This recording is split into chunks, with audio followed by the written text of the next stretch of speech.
Start recording, yes. Okay. So let's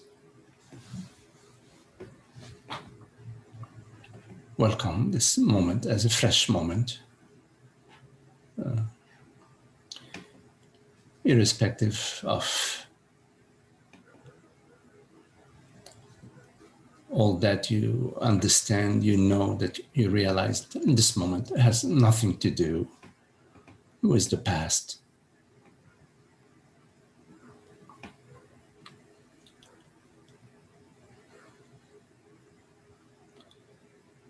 So welcome this as your very self.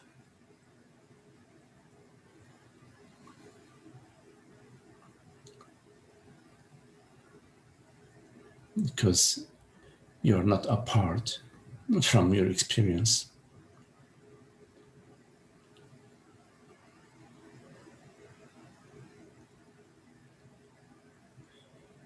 So in welcoming whatever appears to you,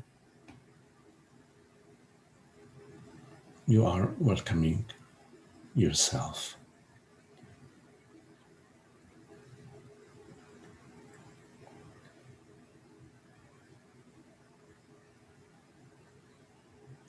And this welcoming is effortless.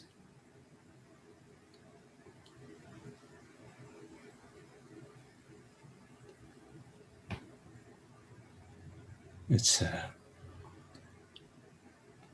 fresh moment of being, free from the past.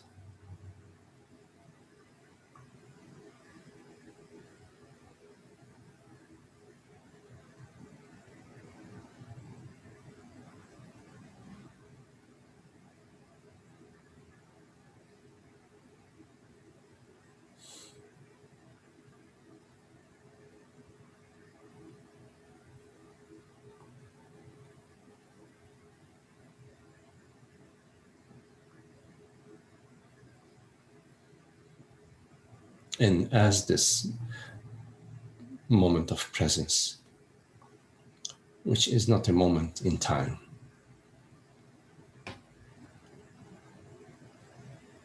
so we could say as presence, there is no location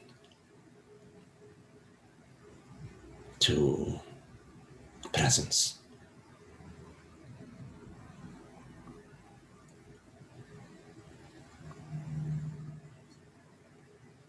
One could say that whatever appears within this aware presence is located within it.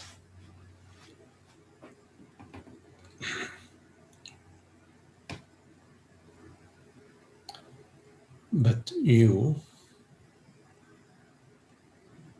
meaning that which hears these words right now, the reality of your experience, which is I,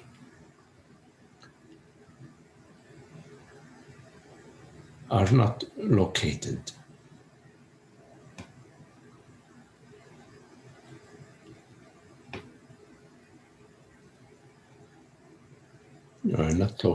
in that which appears to you.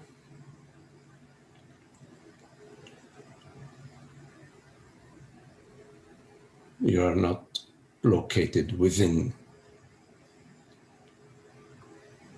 your perception, within your thought.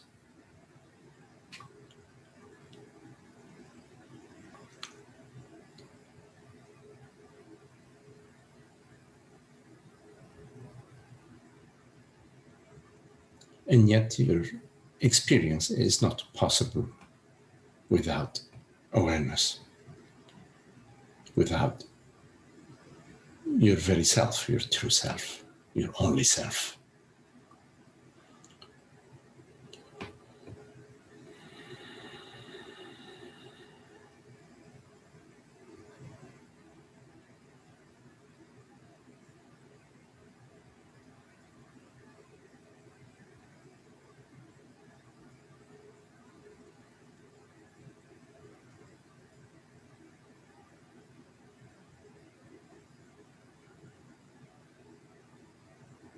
There are no borders to awareness.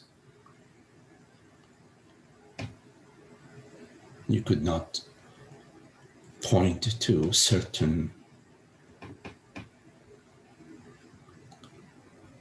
aspects of your experience.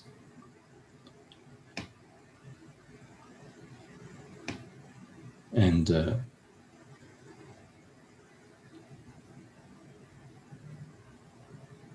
find that awareness is absent or lacking.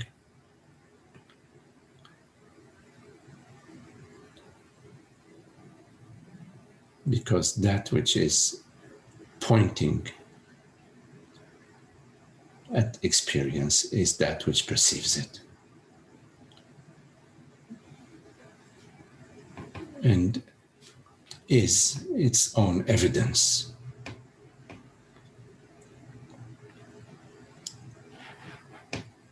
The fact that you are, and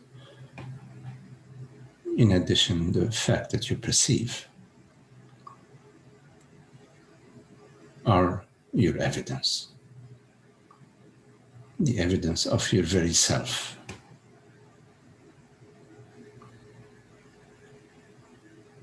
Which you never are without.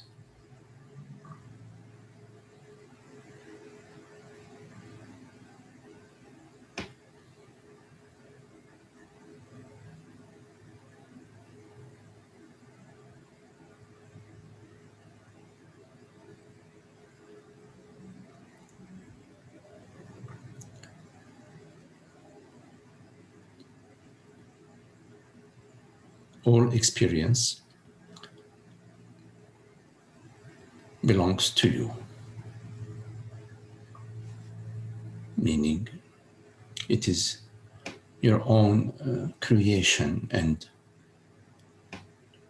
your own experience, not as a particular mind, a particular body, but as the reality of awareness, that which right now hears these words.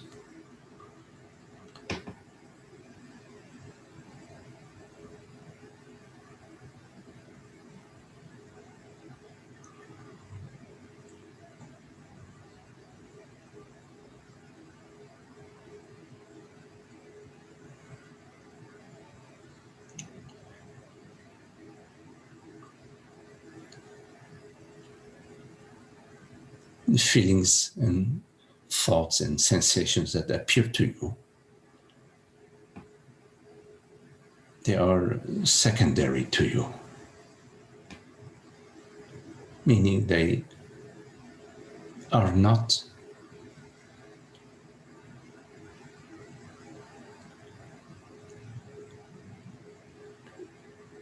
useful in defining yourself.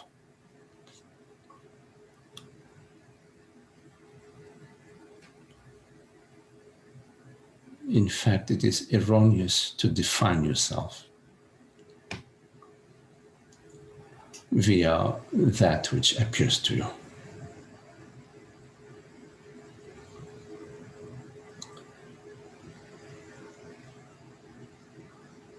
Because that which appears to you is subservient to you. You are not defined subject to your perceptions.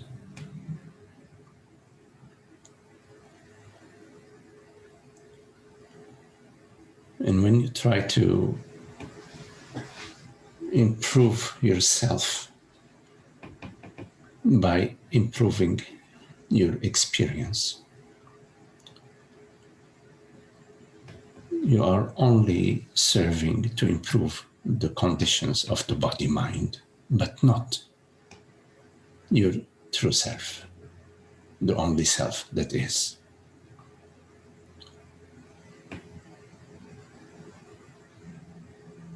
Which is fine at that level.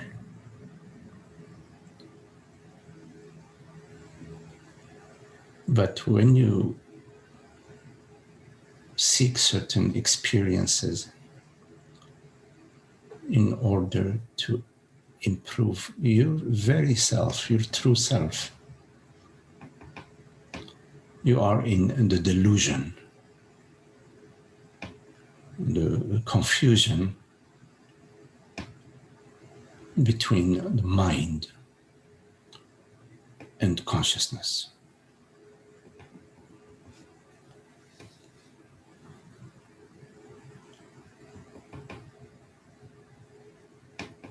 For most of the 7+ billion human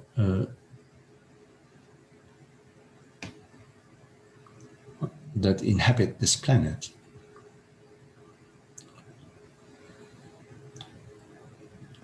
there is a reference to the body, the mind, as being that which I am.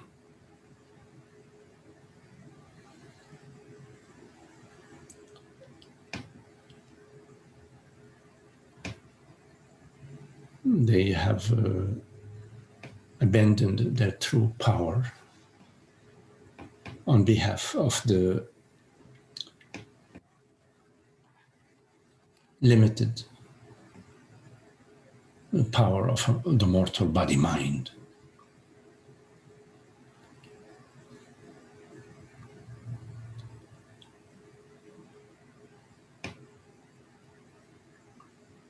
They have given control to the engine of experience and have given up on the captain of the ship.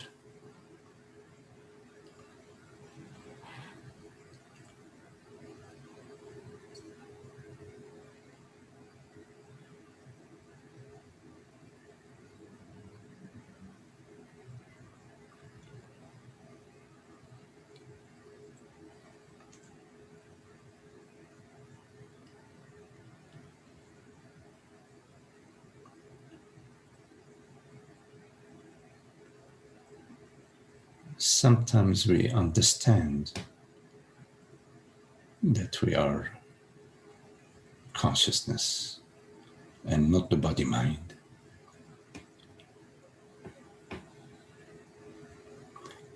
But we continue to live giving power to the body-mind and to the conditions and situations of the body-mind.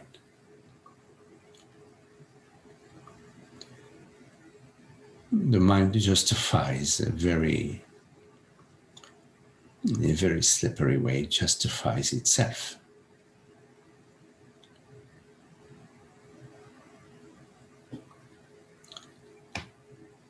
By saying, yes, I am consciousness, but I am also the body.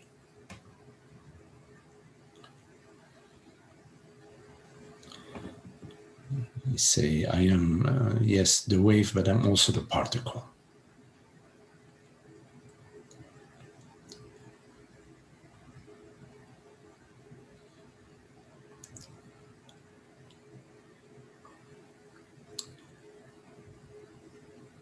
Without noticing it, the mind conceptualizes consciousness.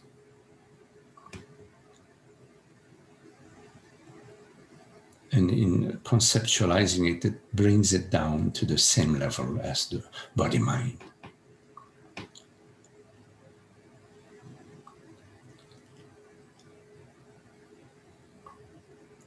It holds on tight to its logic, which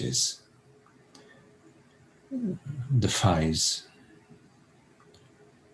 the reality of our experience.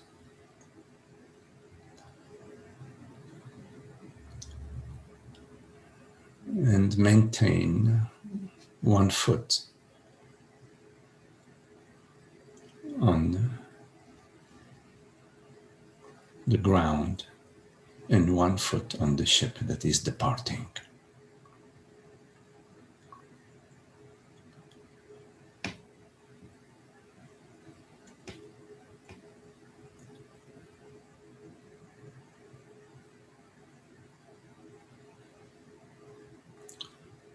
You cannot compromise with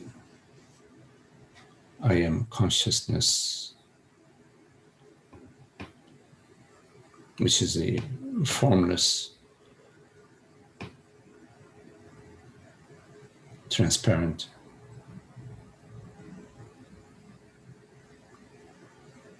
reality of your experience,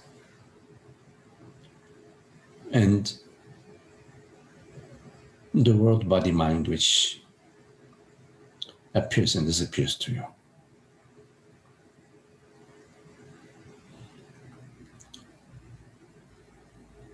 You cannot be the captain of the ship and at the same time be the cook, the janitor, the doctor, the crew.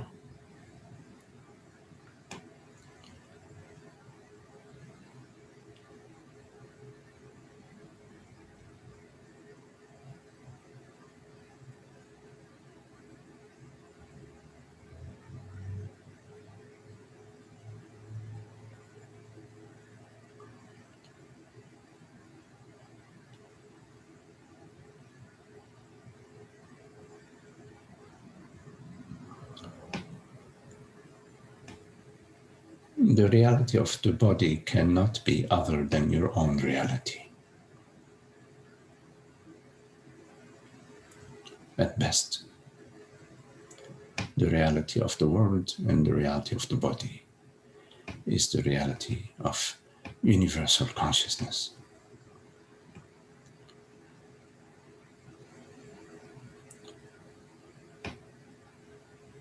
So as universal consciousness, my body is the universe.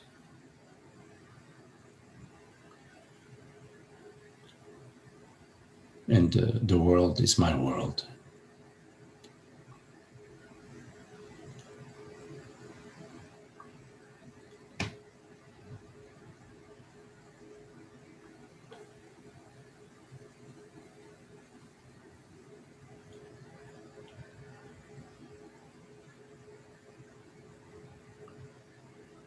And your body as the universal body, as the true body, encompasses the entire realm of universes and bodies.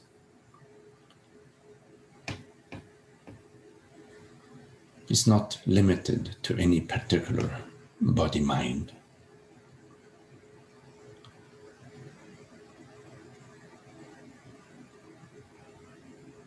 But encompasses all of them, like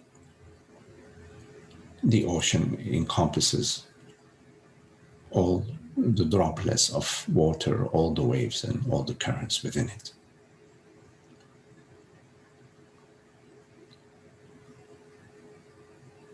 Like the sun encompasses all its rays, all the sun rays. We call the sunshine.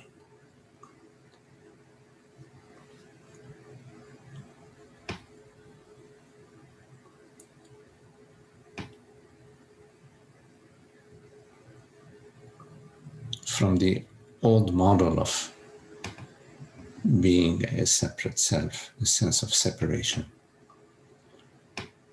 the mind, which is mistaken to be what I am, in other words, a personal mind, wants to own this understanding.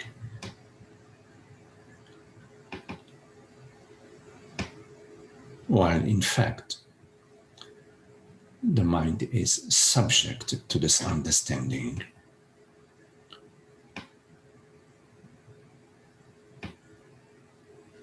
Rather than its owner.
At the local level, you are caring for this particular body.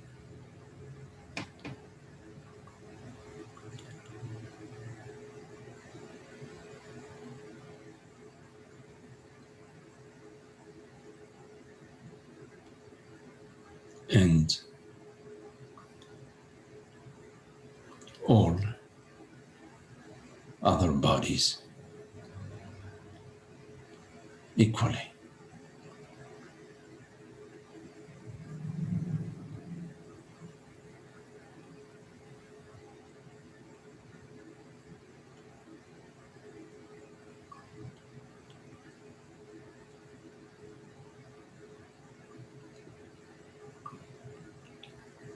Like in your night dream,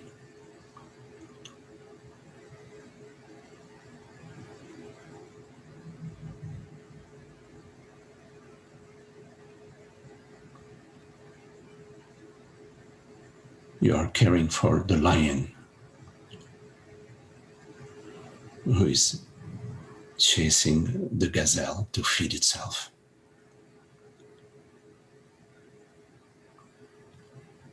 And simultaneously caring for the gazelle who is running away from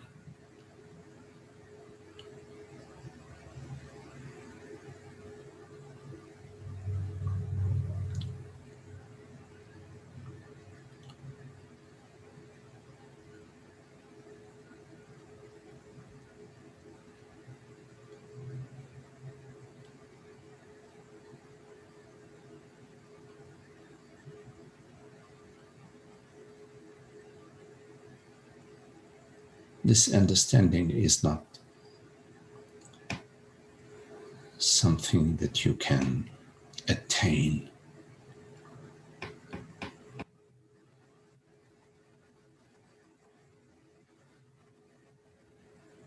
but by being available for this understanding, it attains you.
So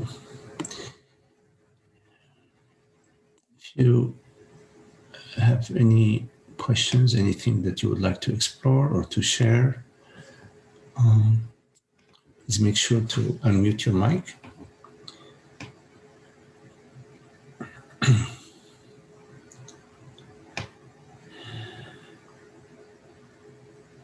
So any questions? Hello, Holger. Hello, Magdi. Thank you for this meditation. Yesterday you said something like, you are the dissolver. Yes. Can you speak a little bit more about this?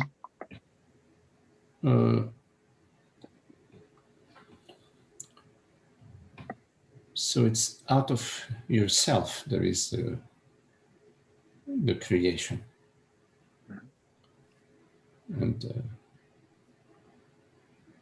And before the creation, the conception. So it's in a way of speaking, there is a conception and the creation and the witnessing and the dissolving. And the dissolving is just the relaxing, the feeling comfortable in you. I'm just being yourself, basically. Across the board. So the last, the words that you spoke a second ago, or what you're hearing right now and now and now and now and now is ever fresh, right? There isn't any repeat. There's nothing is repeating itself. So the dissolution refers to the entire aspect of experience, the entire mind. One could talk of the mind as being this wheel of conception, creation, perception, and dissolution, just as the activity of consciousness. It's just a way of speaking, because in fact it's not linear, it's not occurring in time. It is in an instant which is not an instant of any duration. There is the conception, creation, perception, and dissolution. It is not a Cartesian model of time zero and it's clicking. It's not a chronometric, model. It's so you imagine all the dimensions of time, space, and whatever the other dimension that they line up, and as they line up, they all sort of come to that point of stillness,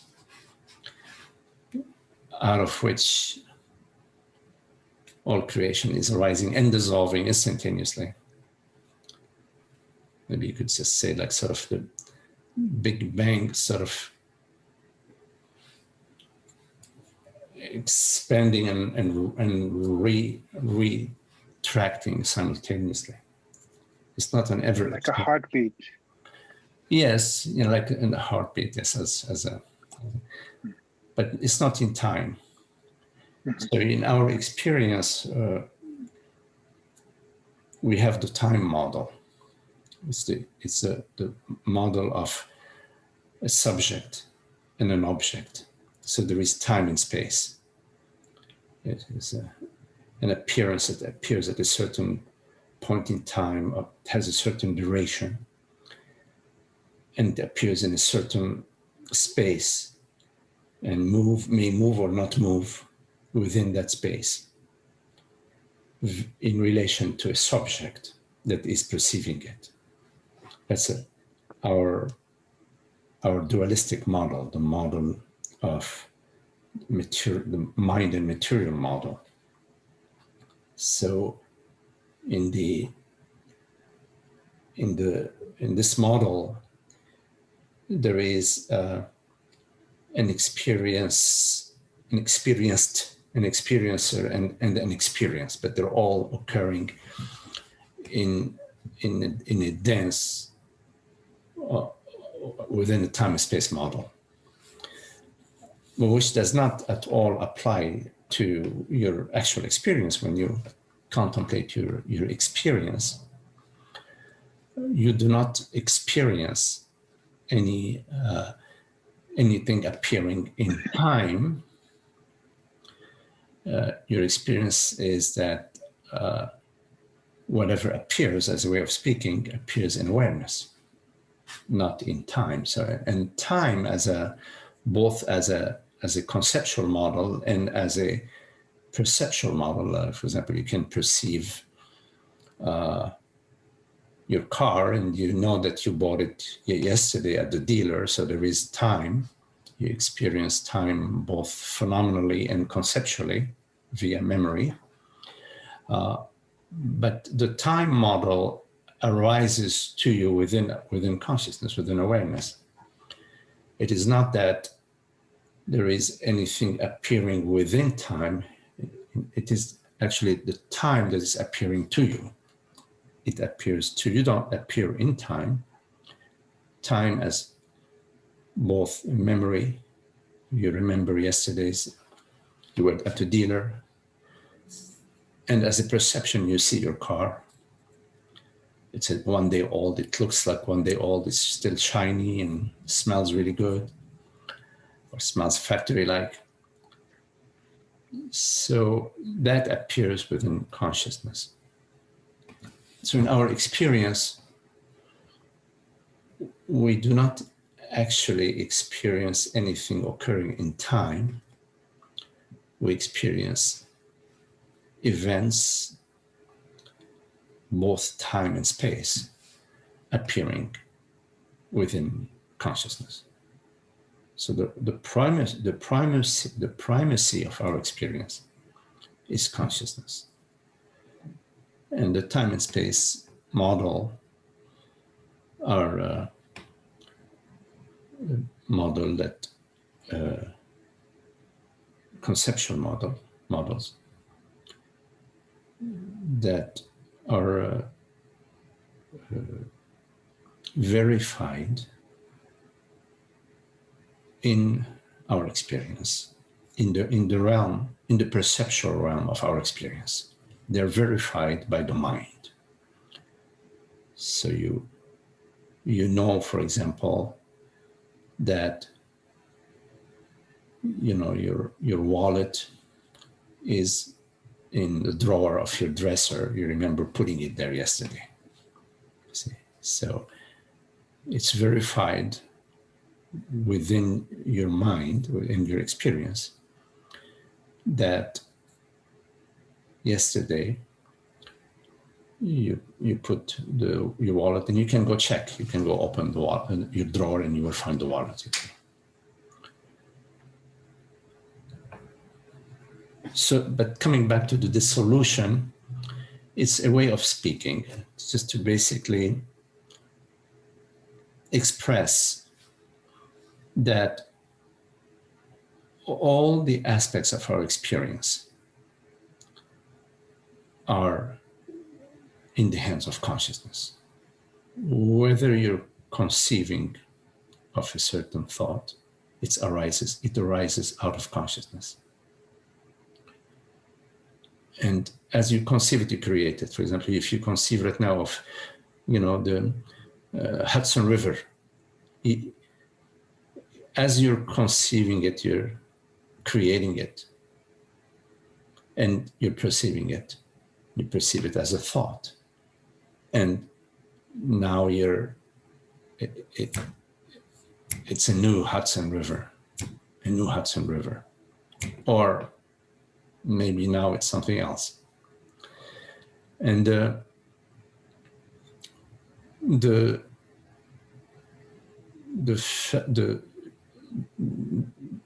creative aspects of consciousness can be verified experientially or not. Like, for example, you can conceive of a unicorn,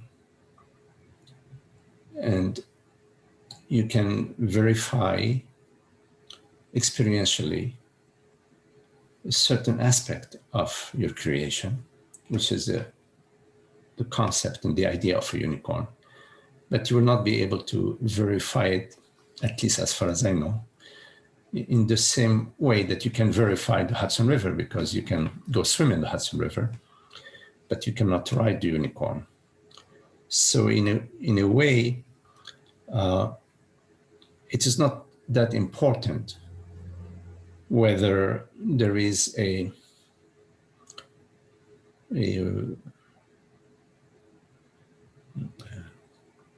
verifier,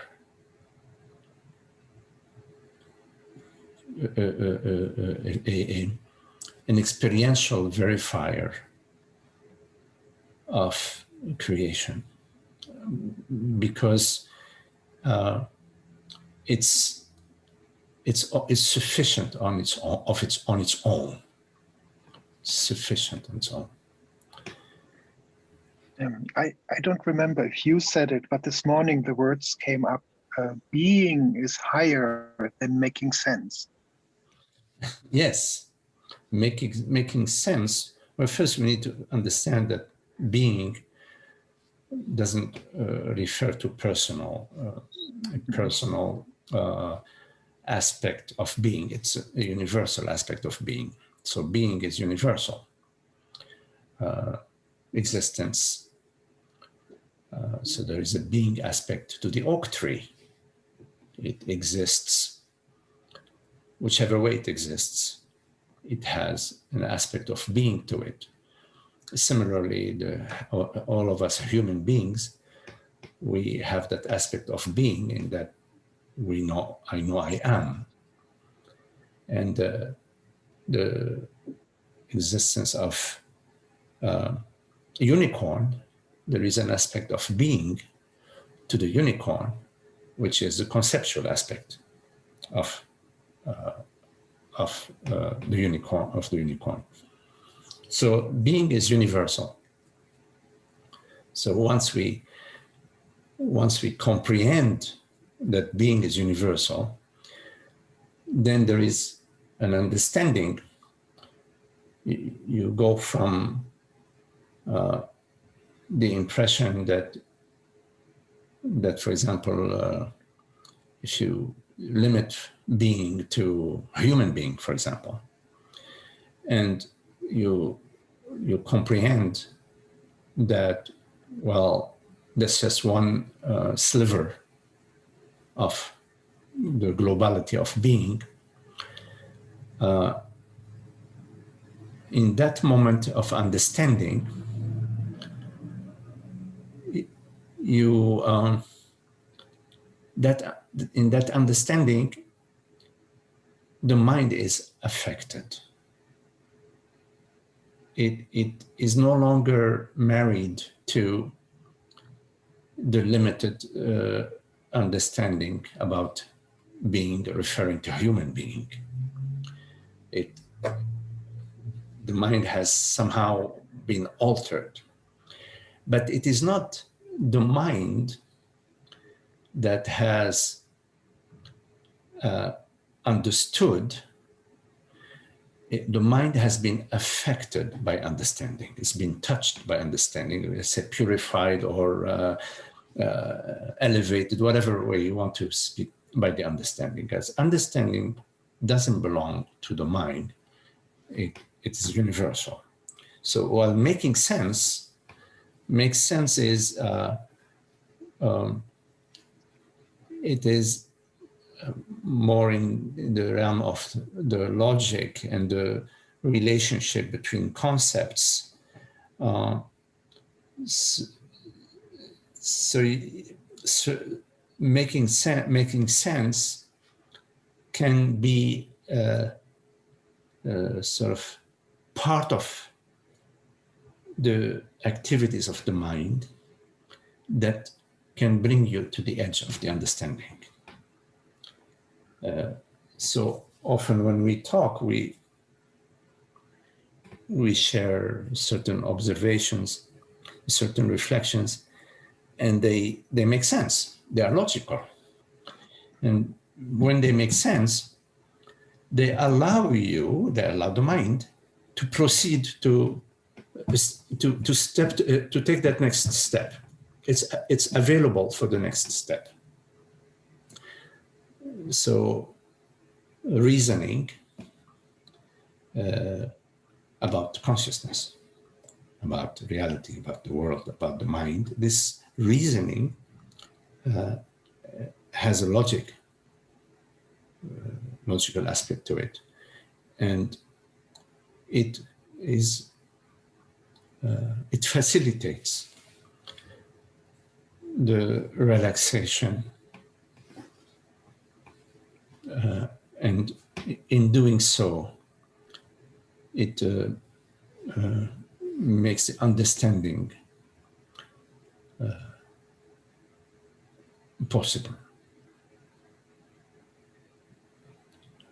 Yeah, to me, the making sense is just closely related to the me bubble, like trying to, and then to just,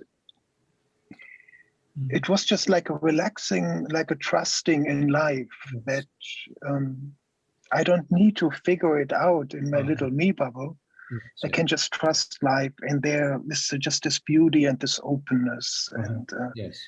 it was just nice. It released me from the stress of my little me to just go anywhere. Yes. So like, trying to figure it out has a degree of effort in it, you know. Yes. At the same time, there is an interest in trying to figure things out. Yes. But on whose behalf, you see?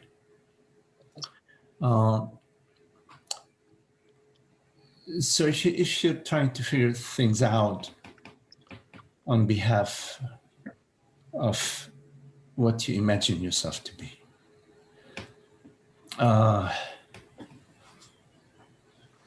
you are in the imagination. You have started with the false premise that I am this personal mind, you see. So although trying to figure things out makes sense,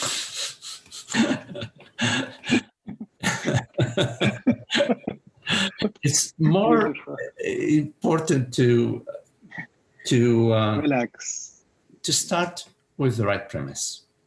Yes. Or let's put it another way, not to start with a false premise. Yes. So, for example, I'm trying to figure out how to make this this mixer work, or how to get figure out how to take the juicer apart to wash it, you know, and there are so many parts to it. That's just being done on behalf of the world body mind. There's no ignorance in that. But if I'm trying, for example, to figure out how to cheat my bookkeeper, right, to just try to get, you know, because whatever fears or emotions or personal ambitions I have, which personal ambitions is always about protecting something, you know, or seeking something, or fulfilling a sense of lack, you see. Then although I may be very capable of figuring it out, the consequences will be disastrous, because you're starting from the wrong premise, you see. So it's okay to try to figure things out when something is speaking to you, but more importantly is, before you engage, is what's behind the scene, you see. Yes. not a survival of the little me. Yes, I mean the survival makes sense for the body mind, because all organ. No, but I just meant for the psychological. I understand. Yeah. Yes, that's yes. When you are in La La Land, you know, you are at the service of the pink flying elephants, you know, whatever they, and the unicorns, you know, whatever they want to. Because if you have believed in Santa Claus, then you are going to live, you know, all your tales and your emotions and feelings about Santa. And I discovered the opposite of understanding. Uh-huh. It's over sitting.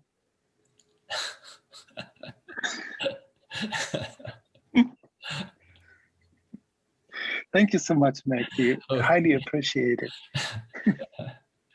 All right. Thank you, Holger. So, any questions?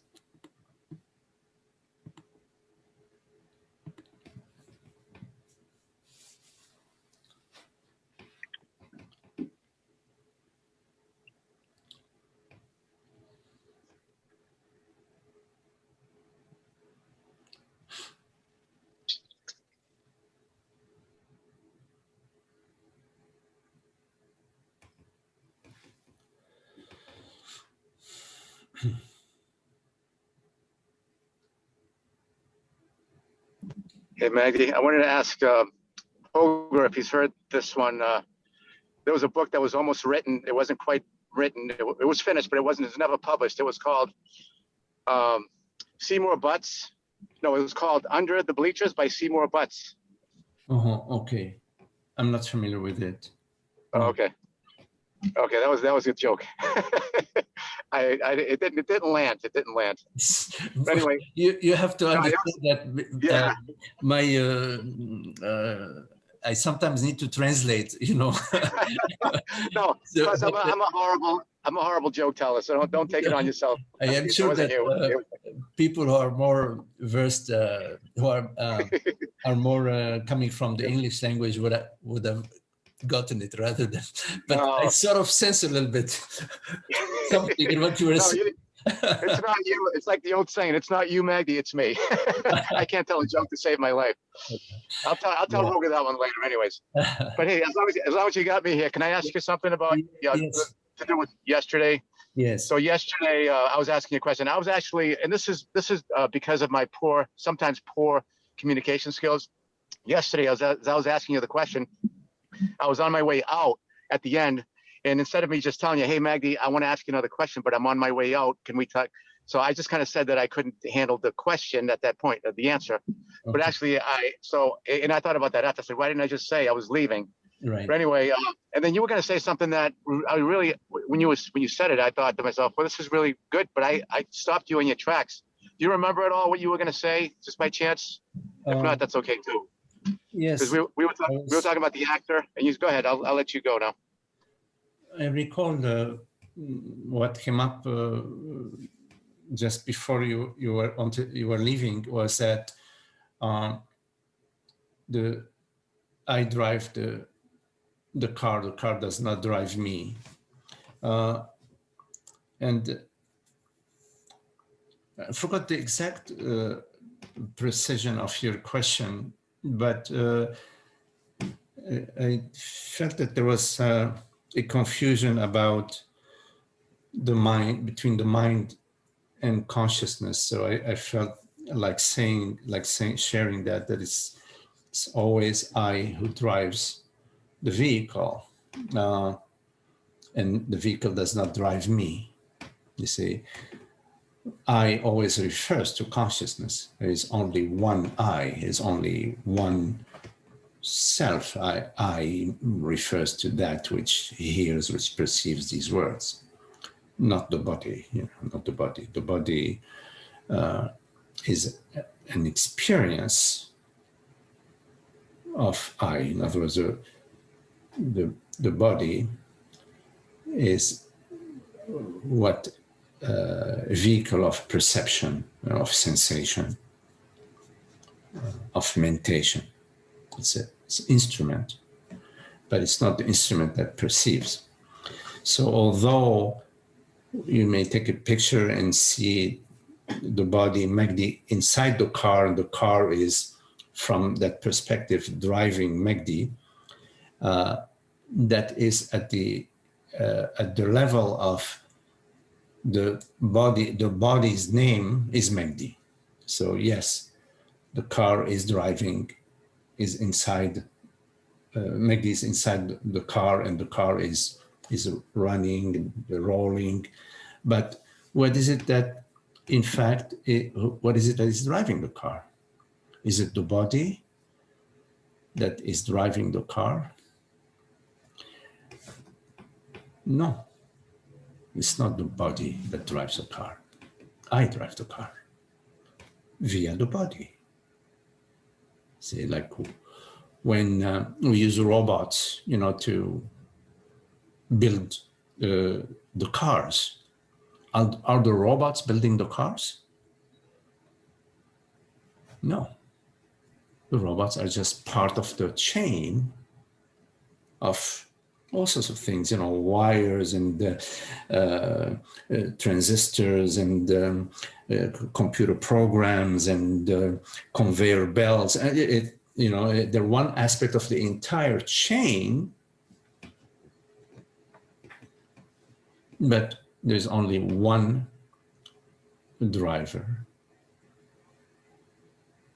one perceiver, one creator, one perceiver, and that's I. So to isolate the body as out of the whole, out of the totality, and to identify with the body or with the mind is not correct. It doesn't take in consideration that everything else is at play as well. Anyways, that's what came to mind. But maybe you can remind, if you remember, what was it that you were looking at? Because at this point I have forgotten. Yeah, I just was remembering as you were talking, because I'd forgotten it too, a lot of it too. I think because you had talked about how awareness is always the actor. It's the one that does the act. That's what does the acting. It's never the body. It's never the mind. Yes. And then I thought to myself, well, because sometimes I think that the body and the mind kind of work on their almost by themselves. They're kind of like an automated system, and they kind of do their own thing sometimes. And awareness is always there, I know, because everything is awareness, but it's almost like awareness is left out of some of the things that the body mind does, I think, because it's not always doing the right thing, let's say. And then I'm thinking, my question was, how is that the awareness doing that? Because it's not doing anything that's like when the body and mind act out and do things that aren't great for us. I think that's what we talked about yesterday. Yeah. So I don't know if that's clear. I'm still not very clear with this question. Let me see if I give it a shot, and you can steer me if I'm going the wrong direction. So consider that you wrote a program, an intricate program to you hit a key, or you hit a couple of keys, and there is a whole video that plays, that. So once this program is written and has been debugged and so on, you just hit one key, and you don't see the program operating. You just see video. Now, it may at that level appear that, oh well, the world, body, mind, the instrument is on automatic. It's running. It is the body mind that is doing the doing. It is a computer that is that is playing the video. But you have to understand that the computer is playing the video because you've programmed it. You've trained it in a way to be on automatic, which makes sense, because you don't want to sit down and write the program, a new program every time you want to watch a video. So you, meaning consciousness, creates the world, body, mind in a perfect, format, and moment by moment, look at this creativity. And look how in this moment I speak and you hear. It's an amazing thing.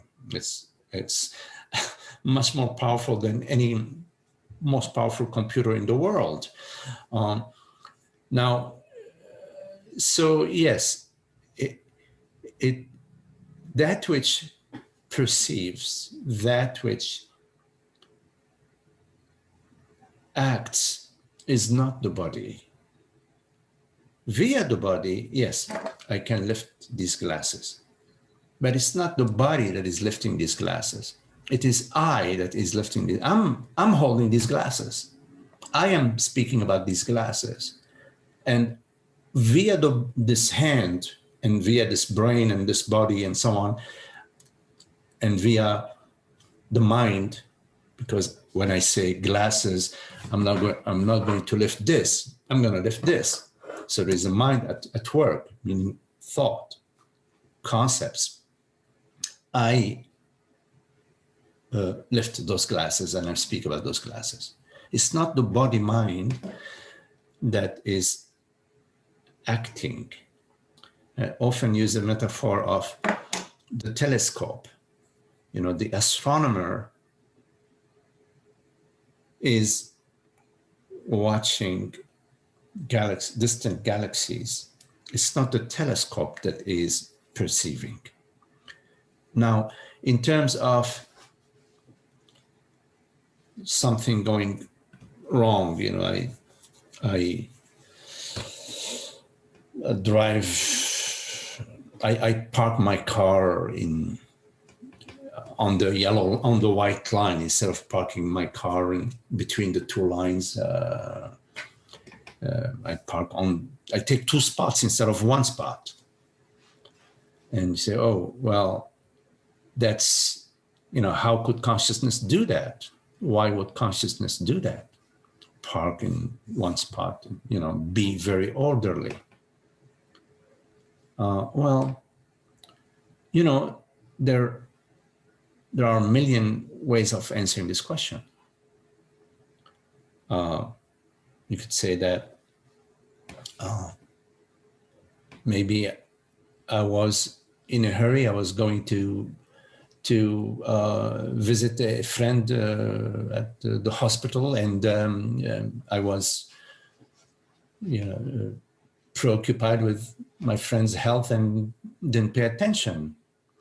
Or you could say that, well, maybe I am nearsighted and I didn't have my glasses and I couldn't, I was looking for my glasses and they were, on the seat next to me. I didn't see them, and there could be a million answers to why I parked the car that way. But does it matter? It doesn't matter, really. I mean, it's not such a big deal. Now, then you can look at, in the world, we hurt each other. Does it matter? Yes, it does. And no, it doesn't, but I would say yes, it does. Why? Because when you're dancing with somebody, it's nice if you're not stepping on their feet every other step, It's much more fun to dance with somebody that, in a certain harmonious way, without stepping on each other's feet. So then you may ask, well, why is consciousness creating this situation where we hurt each other? Because everything is the creation of consciousness. Well, when I look at that, and I look at my life and I realize all the suffering that happened in my life, somehow, in my experience, and speaking for myself, it served a certain purpose. Being hurt and hurting others served a certain purpose. It sort of brought me to I became aware of the unhappiness. I was never happy being hurt by others or hurting others. And so I became aware of unhappiness. And I started wondering about it. Why is this going on? And one thing led to the other. It brought me to the realization of the reality of consciousness and the illusion of the mind and the negative aspect of ignorance, identification, me and not you.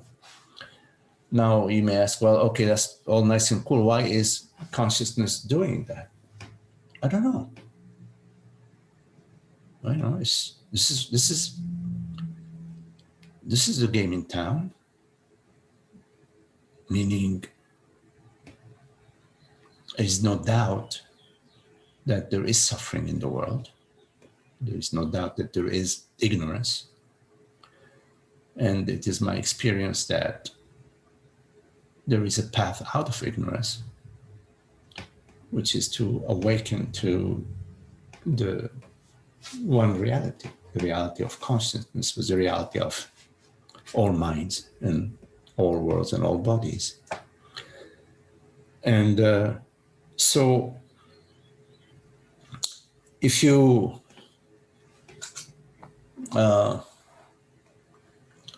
you fall in love, it doesn't matter why you fell in love.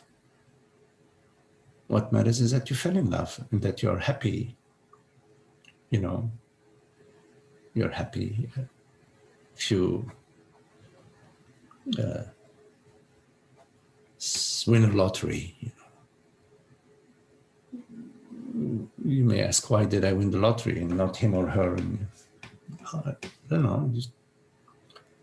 You're happy winning the lottery. So why is there suffering? Why are there, quotes unquote, errors, so-called errors, in consciousness? There are no errors. It is the game in town, and it's about happiness. It's about peace and happiness. It's not about suffering. It's about the illusion of suffering and awakening from the illusion of suffering.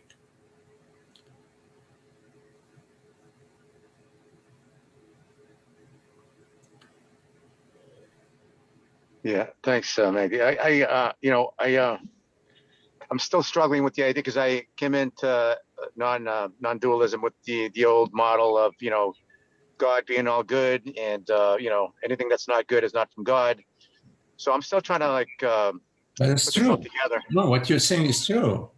Yeah, It's true. That, I mean, the not good doesn't come from God. Comes from from the human ignorance. So one thing, it's very important to understand this, Frank, that when we speak about suffering, okay, a good metaphor of that is that you are dreaming that there is an awful people coming and robbing your house, okay? And so you say, oh my God, how can God create that? But God didn't create that, because there's nothing happening. Nobody's robbing your house. You say, what do you mean nobody's robbing my house? Well, I tap you on the shoulder, you wake up, and you say, oh, you're right. But if I don't tap you on the shoulder and I tell you, hey, Frank, nobody's robbing your house, you're not going to believe me. You're going to say, of course they're robbing my house. Look, they're right now. I can see there is a camera. I can see they're inside my living room. They're taking the television. So when you're speaking from your dream, you say, oh, God, Magdi, listen, I don't know how God is creating this. It's awful. I was brought up that God is all good and God is love, which is true. Sometimes it's true. But because we're speaking at two different levels, you know, from the level of the illusion, how could God create such a thing? But when I tap you on the shoulder, you come to presence. You realize in this moment that in fact you've never experienced, there's never been an actual experience outside of presence. Your experience is always the experience of presence. The content of your experience is so a story. Oh, what's happening to me? What's happening to my money? What's happening to my tribe? What's happening to my government? What's happening to the world? These are thoughts appearing to you. And they seem to be very real because you have assumed that there is a physical reality, which is me, the body, mind. And therefore, there is a reality external to me, other than me, which is the world and others. But in fact, that impression that there is a separate you and bad things happening to you is within the illusion of ignorance, within the sense of separation, and not within God's mind. So one of the things we often say is that once the sense of separation is on board, it projects itself. That sense of separation projects itself into your mind, into the world, into the body. But it's just a sense of separation, which starts with a falsehood, with an illusion that I am a body-mind, that I am a mortal body-mind. So Maggie, when you say that, sorry, before I forget this question. So when you say that awareness is always the actor, so you're talking about, we're talking about different levels here where within the dream of this waking dream that we're living, right? Yes. I've heard that called the waking dream, yes, as opposed to the night dream. So it's awareness acting within that dream, but it's not like awareness, which is God. I think of awareness as God, right? That's not awareness saying, okay, I'll go along. You want to go kill that guy? Okay, I'll go along with you, and I'll be the actor there. Yeah. See what I'm saying? Yes, I see what you're saying. Let me put it a different way. There is only one reality, one doer, one creator, one being, which is, you can say, God or universal consciousness. In the dream, in the waking dream, in fact, there is nothing being done, there is no doing. We say in satsang, in our meetings, well, consciousness is driving the car. It's not the body that's driving the car. You need to understand, Frank, that these are just pedagogical tools. When I say consciousness is driving a car via the body-mind, it's just to make the point that there is no separate reality called the body-mind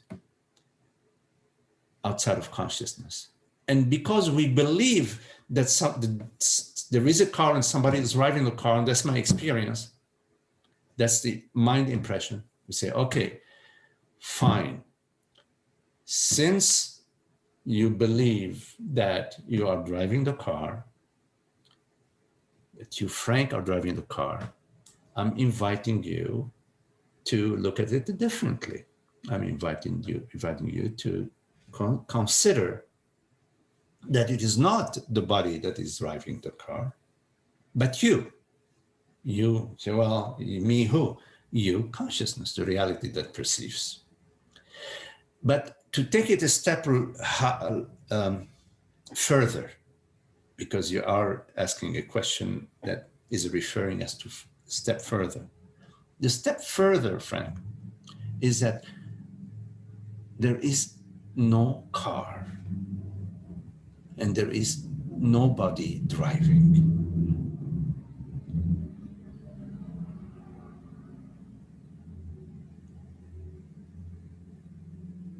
Now,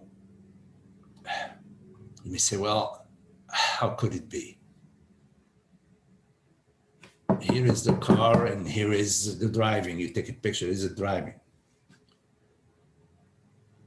This is the proof that there is a car and somebody's driving the car. But in fact, imagine you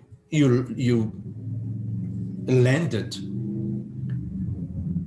on this planet, or you came from the Amazon. You came from the Amazon, right? And your experience is just, the world of nature. And I'm not sure if that would be.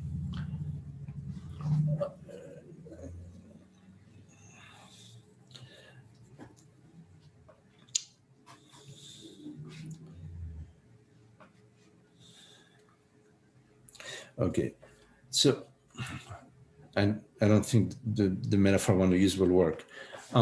There is a conceptual realm to your experience. We learned, we train the mind. We sort of teach the mind about the car, driving a car, a road, the right side of the road, etc. These are all concepts. And in our experience, we don't experience the concepts. When we are driving, we're not experiencing the concept road. After the fact, we say, or even as a delay, we say, well, I'm driving the car, I'm driving on this road. But in our experience, we don't experience the concept or the road. We are experiencing just being. We're experiencing being, perceiving, let's say, okay, perceiving. And the perception that we are experiencing, like right now, the perception that you're perceiving is a global perception. It's meaning you can't separate your perception. You cannot take bits and pieces out of your perception. It is a whole, it's an integral whole. And it's as well as the sensations and the thoughts, they're all, there isn't a division. So in our experience, we don't experience objects or particular thoughts or particular sensations. We just experience being, such being awareness. And there are no words for it. There are no words. The words and the concepts and what we're talking about now are at the level of mind. And at the level of mind, there is a certain order, a certain play of concepts that work in harmony together. And the harmony that they express is the harmony of consciousness, meaning the flow of consciousness, the seamlessness of consciousness. And concept will conflict with each other when they're not representing the harmony of consciousness. So at the mind level, it will seem like mad to say that there is no car and no one driving the car. But if you invite yourself to go pre-conceptual, go to your experience before the concept arises, before a concept arises. Experience is still going on. You still are. It's not that your experience is because of perception, or because of the conception, or because of the concept. Your experience is that of being. You are, awareness is, irrespective of whether the conceptual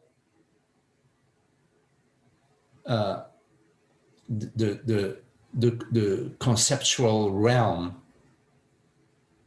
has appeared. And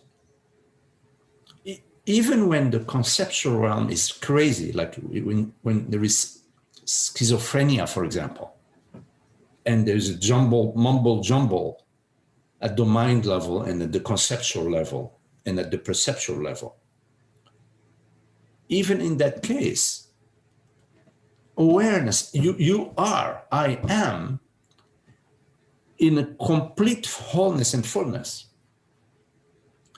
It is just that the conceptual realm and the perceptual realm is different. It is not in harmony with everybody else. It is in harmony with itself. But it's not in harmony in the social context. So God is not making any mistakes. There is one reality, and that reality is absolute. And if you want to engage in the conceptual conversation about doing and a doer, then we say, okay, well, there's one reality, consciousness. So consciousness is both the doing and the doer.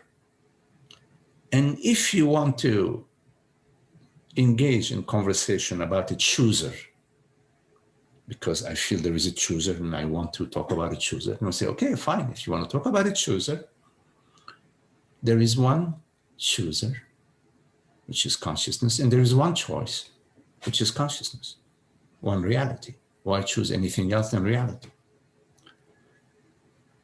And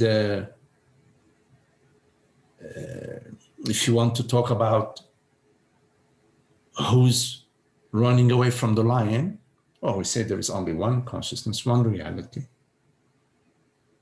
If there is somebody running from a lion, it's consciousness. Well, then who is the lion? Then it's also consciousness. Once you realize that we're just talking about one reality, and not just talking about it, that in fact, in your experience is that one reality. Everything else is free, like a dream, whether waking dream or night dream, it doesn't matter. Then will you go and try to find God in your dream? No. You will find God as the reality. And when you come to reality and you understand that there is no other than reality, then even the dream will cease to appear to you as a dream which is other than consciousness, and also the suffering that you were experiencing, so-called experiencing, will no longer be part of that which appears to you. It will completely reveal that, in fact, there was never any suffering. It was just a mirage. A mirage is a good metaphor. You perceived a burning city, and you ask yourself, how could God create a burning city? And then you said, well, God, in fact, is consciousness, is not creating a burning city. It is awareness. God isn't creating the burning city. Consciousness is creating the burning city. Say, oh, I got it now, Magdi. God is not creating the burning city because God is love, but consciousness is creating the burning city. But when you get closer to the mirage, you realize it is just the heat from the sand, that there is no burning city. There is no burning city. So neither God nor consciousness is creating a burning city, because there is no burning city. It's a mirage. By the way, I don't differentiate between God and consciousness. Universal consciousness and God is the same word, same term.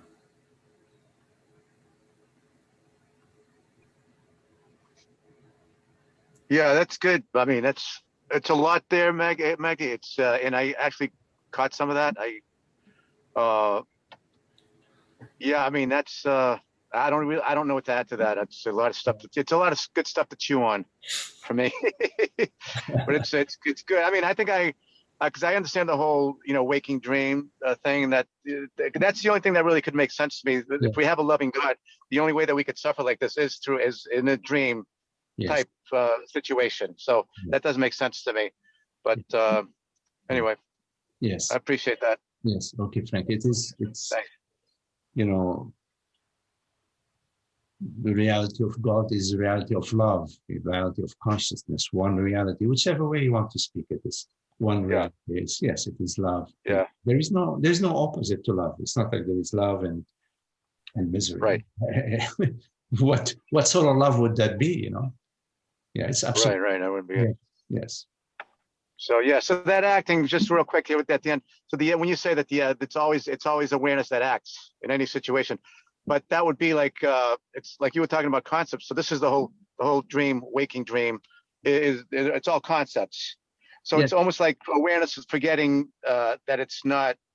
Does awareness actually forget? Because I've never understood that either. How awareness can forget that it's not really. This is just a dream situation. Yes. Frank, all of the sharing, the teaching is in the Indian tradition. They say the teaching is like a thorn that is used to remove a thorn, and once the thorn has been used to remove the thorn, then both thorns are discarded. So the teaching is just a tool to remove ignorance. So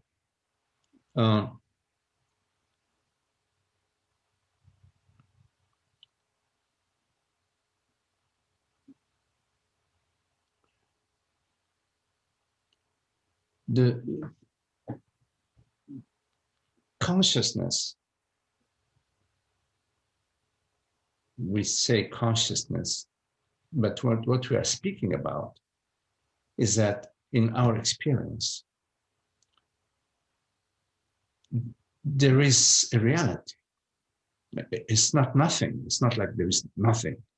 It's not a black vacuum or a white vacuum. There is a reality to our experience. Irrespective of what we are perceiving, what we are sensing, there is that one reality. And the reality is one.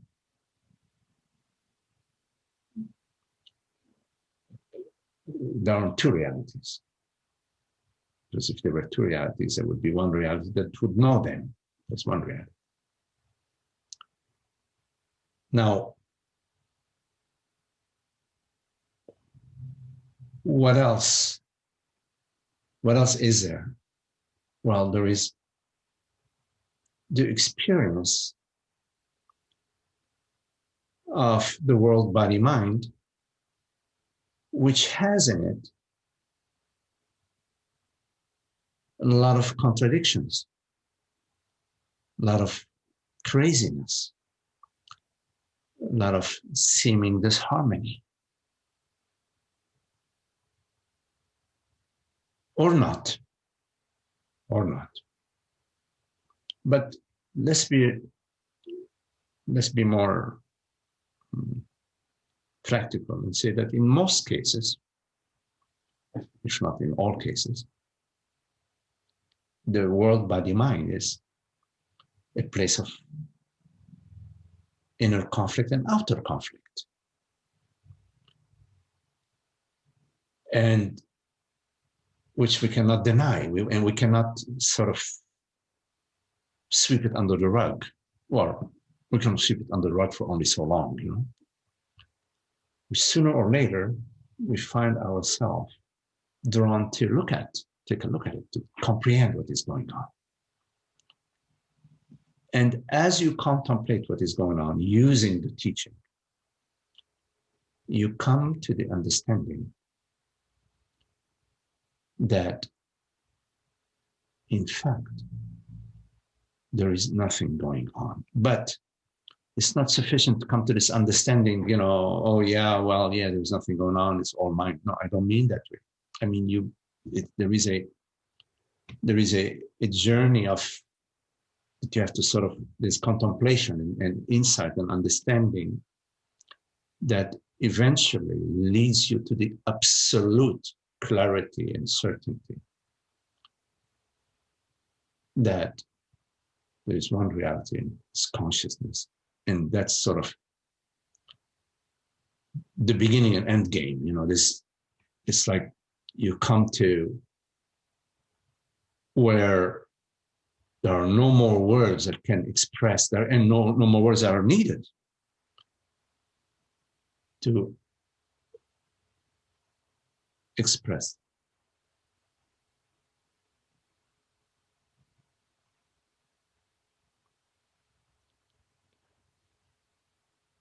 that understanding.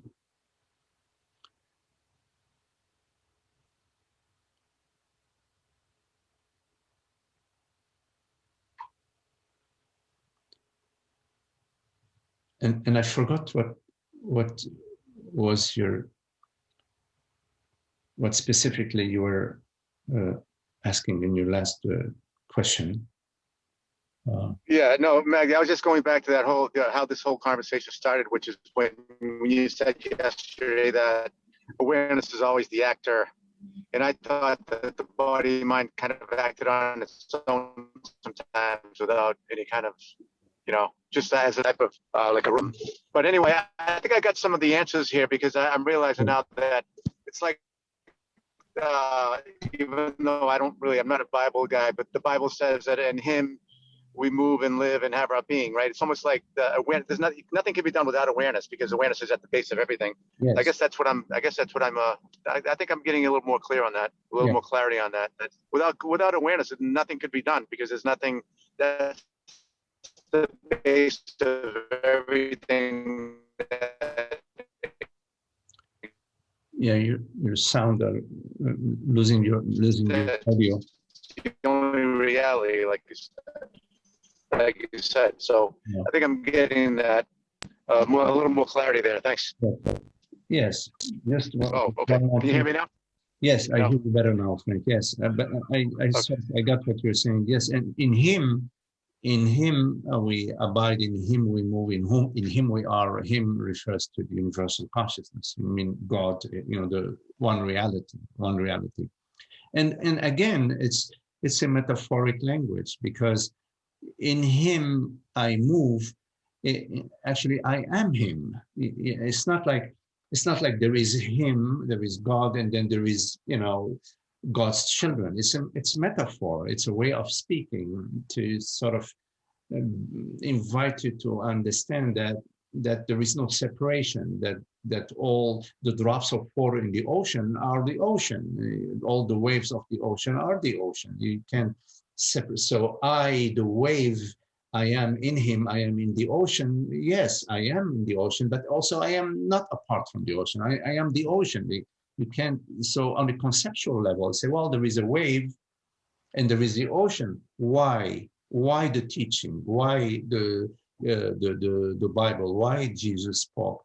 He spoke because there was a belief in ignorance, a belief in separation. There was the belief that I am a wave, I am a doer. And Jesus said, no, you are not a doer, you are doing in him. Actually, he said, you're not the doer. And people said, what do you mean I'm not the doer? Yes, I wake up every day and I go to work, I go fishing, I go hunting, I go cooking, I go gardening. What do you mean I don't do anything? And he said, well, okay, fine. If you believe, or since you believe that you are a doer, then you need to understand that everything you're doing it in him. You're not a separate doer. And so it's, so because we cannot go right away to there is no wave, it is all the ocean, then the teaching says, well, yes, there are waves, okay, and the waves are part of the ocean. But what is it that is saying there are waves? Is the ocean saying there are waves? The ocean knows no waves, knows no currents, it's just the ocean. But because the ocean recognizes that there is a wave, so-called wave, that's saying, I am a wave, I am a wave, I am a wave, then the ocean says, okay, fine, okay, no worry. Yes, you are the wave, you are a wave, you're a beautiful wave, but you're also part of the ocean, you're made out of water. So then the wave goes, I understand. I move in him. I am a wave and I am moving in him. And then the ocean says, yes, you are a wave and you are moving in me. You're moving in the ocean. The wave goes, oh, good. Good. I get it now. And then the ocean goes, there is no wave.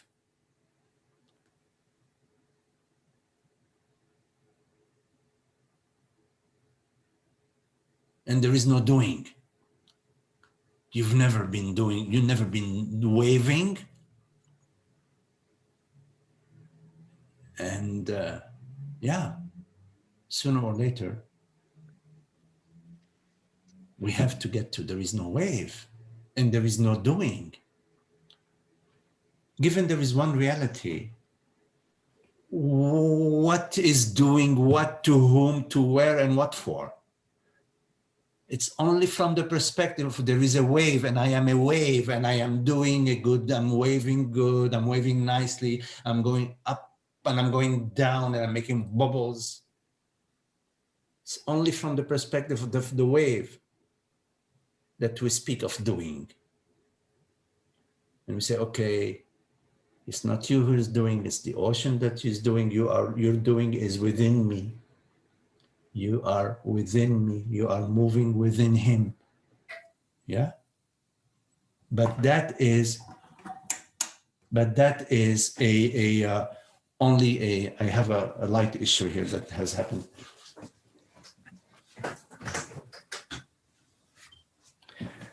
But that is only a temporary thorn that is being used to remove the thorn.